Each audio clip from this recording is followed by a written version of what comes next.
Welcome back. Now, water woes in Nelson Mandela Bay and the Eastern Cape continue. With the festive season fast approaching, residents and businesses have been advised to use water sparingly. Dam levels continue to drop, dipping under 20%. eNCA's Ronald Masinda is covering that story for us, and he joins us now live just to give us more details. Ronald, the municipality obviously trying to warn residents about consumption, especially during this dry season, I assume. Indeed, and it is a very important time of the year. This is when water consumption is at its highest. It's summer, and many people will be flocking to areas such as Gqeberha for holidays. Many businesses will be making use of water, such as car washes, where a lot of clients will come in and wash their cars. Many people will have their pools to cool off, and that obviously leads to a lot of water consumption. And this is the concern by Metro bosses, that they are expecting more volumes. Currently, they are worried because there's an allocation of 50 litres per household. Now, we've been told that they've far exceeded that as residents, and concerns are that the dam levels, while they continue dropping, while this part of the world is experiencing less and less rain, there will be concerns as to how this region will try and avoid day zero. What we also heard earlier on was that dam levels here in the metro are standing at around 17%. Now, this is cause for concern. For the past 3 years, they've been below the 20% mark, and the dam levels that we've also experienced in other parts here in the metro are well below 10%. We heard from Ratief Oorendal. He is the mayor at Nelson Mandela Bay Municipality. Well, in total, the combined capacity of our dams is currently just over 17%.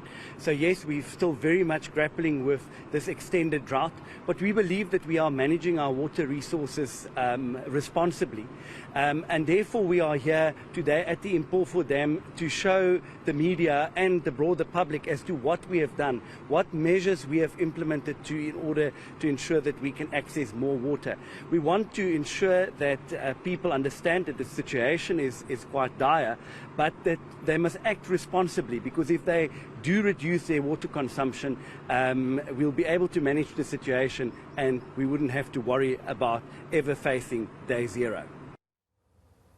And I think it's quite concerning what you mentioned there, Ronald, in terms of the fact that for tourism reasons, especially during this festive season, it's going to be quite an issue, especially for those international tourists who don't understand the issue that we have in South Africa in terms of water.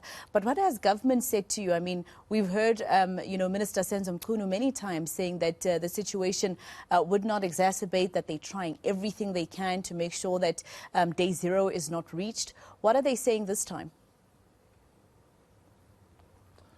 So what we do understand is that government has since tried to intervene. They've also been trying to assist the Nelson Mandela Bay region to try and stop off day zero. But what we heard earlier on, just speaking to the authorities here in the metro, the dam that we visited is the largest dam here in Nelson Mandela Bay, the Impofo Dam.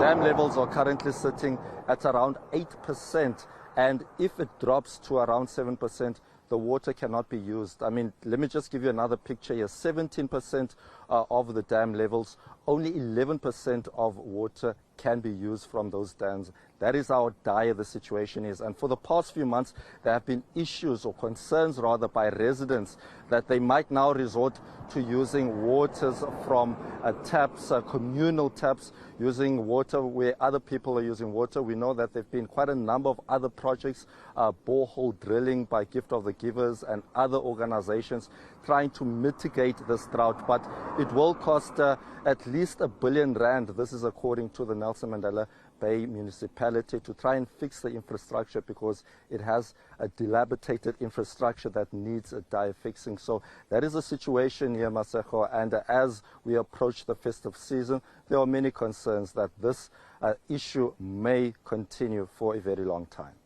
All right, Ronald Masinda live for us in the Eastern Cape. Thank you. Let's leave it there for now.